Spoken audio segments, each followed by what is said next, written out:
Hello everyone, welcome to my channel it's calculating maths. तो इस video में हम लोग क्वेश्चन नंबर 22 सॉल्व करेंगे। आप सभी को पता है कि हम लोग PYQ सीरीज़ चला रहे हैं 2024 के लिए, जिसमें हम लोग चैप्टर वाइज हर एक क्वेश्चन, हर एक प्रीवियस ईयर क्वेश्चन हम लोग कवर करते जा रहे हैं। ठीक है, सभी को पता है कि NCERT करने के बाद हमको चैप्टर वाइज प्रैक्टिस के लिए हमको प्रीवियस ईयर क्वेश्चन होने चाहिए हमारे पास, सॉल्व हो, या तो अपने आप से सॉल्व करें या तो हमको उसका सोल्यूशन होना चाहिए।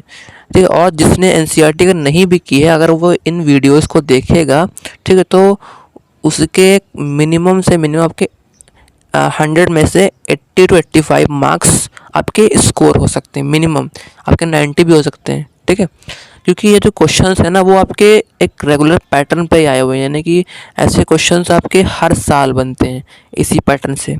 तो देखते हैं क्वेश्चन नंबर 22।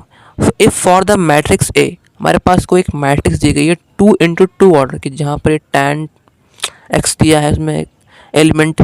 फिर कह रहे हैं कि a plus A transpose is equals to 2√3 into I, then the value of x, जहाँ पर x क्या है 0 से π/2 के बीच में। हमसे पूछा है कि x की वैल्यू बताओ, है ना, और x की वैल्यू ऐसी बताओ जो कि 0 से π/2 के ही बीच में रहे।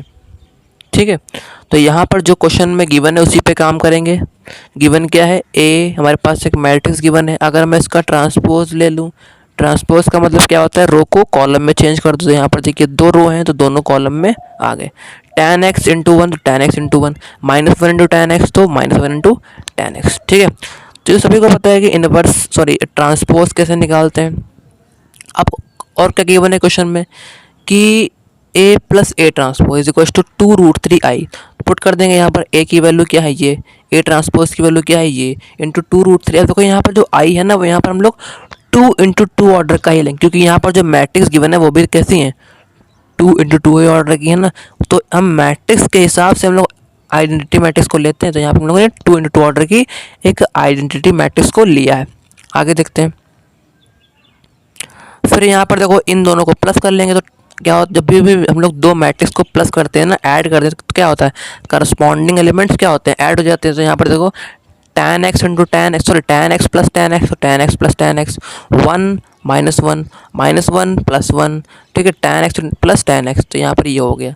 अब देखो यहाँ पर ये 2√3 है ना, अगर मैं इसके अंदर मल्टीप्लाई करा दूँ, अगर हम मैट्रिक्स के अंदर अगर हम कोई भी नंबर की, कोई भी स्केलर की अगर हम मल्टीप्लाई करवाते हैं ना, तो क्या होता है कि हर एक एलिमेंट से क्या होता है, वो मल्टीप्लाई होता है। तो यहाँ पर देखो 1 लिखा हुआ है तो आ जाएगा 2√3। यहाँ पर 0 है तो 2√3 इंटू 0 0 ही आएगा। यहाँ पर 0 है तो यहाँ पर भी 0 आएगा। 2√3 इंटू 1 तो 2√3 ही आएगा। क्लियर है तो ना, यानी कि हर एक एलिमेंट से मल्टीप्लाई होती है मैट्रिक्स में। लेकिन डिटर्मिनेंट में क्या होता है, वो हम लोग पढ़ेंगे डिटर्मिनेंट के चैप्टर में, जब हम लोग हर एक रो, हम लोग क्या करते हैं कि डिटर्मिनेंट में पर्टिकुलर रो या पर्टिकुलर कॉलम में ही हम नंबर की मल्टीप्लाई करते हैं। ठीक है,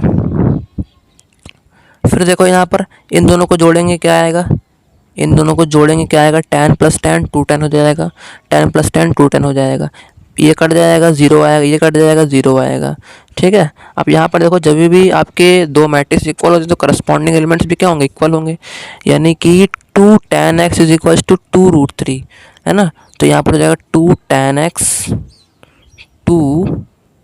x इज इक्वल टू 2√3। अब देखो यहाँ 2 से 2 कट गया, 2 से 2 कट गया आपका। ठीक, क्या बचा, tan x is equal to √3 बचा। अब देखो 0 से π/2 के बीच में हमारे पास एक ऐसा एंगल आता है, जिस पर tan जो होता है ना, वो √3 वैल्यू देता है। ऐसा कौन सा एंगल है, तो होता है हमारा π/3। ये ऐसा हमारा रेडियन में है ना, π/3 ऐसा एक आर्गुमेंट है इस पर जो tan जो होता है वो हमारा √3 वैल्यू देता है। तो यहाँ पर हमने लिख दिया tan x is equal to tan √3। जब भी आपका ऐसे लिखा होता है ना कि tan या कोई भी लिखा हो जाए, जैसे लिखा हो sin x is equal to sin theta, ऐसे लिखा हो, तो जब भी दोनों की वैल्यूज़ इक्वल है ना, तो दोनों की आर्गुमेंट में क्या हो जाता है, इक्वल हो जाते हैं। यानी कि x इज इक्वल टू आपका हो जाएगा थीटा। यहाँ पर कोई भी आपका ट्रिग्नोमेट्रिक फंक्शन दिया, चाहे साइन हो, चाहे कॉस हो, चाहे आपका tan हो, कॉट हो, कॉसेक हो, सेक हो, शर्त यह है कि दोनों तरफ क्या होना चाहिए, सेम होना चाहिए। तो यहाँ पर देखो tan इधर भी है तो tan इधर भी है ना। तो यहाँ पर क्या हो जाएगा, x इज इक्वल टू आपका निकल के आएगा π/3। क्या आएगा, x इज इक्वल टू π/3 आ जाएगा। यहाँ पर वैल्यू लिख देता हूँ मैं, लिखी नहीं है, x इज इक्वल टू π/3। तो ये क्या हमारा है, x की वैल्यू आ गई।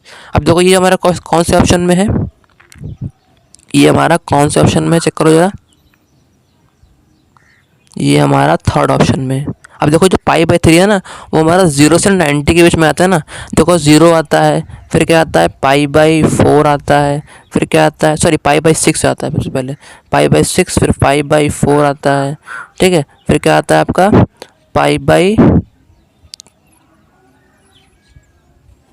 क्या आता है उसके बाद π/3 आता है ना, π/3 आता है, फिर उसके बाद π/2 आता है, ठीक है। तो ये आपका ऑर्डर होता है।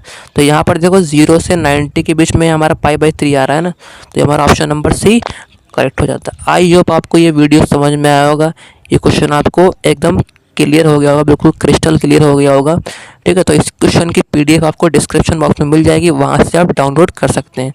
तो मिलते हैं हम लोग अपने नेक्स्ट वीडियो में, तब तक के लिए जय हिंद दोस्तों।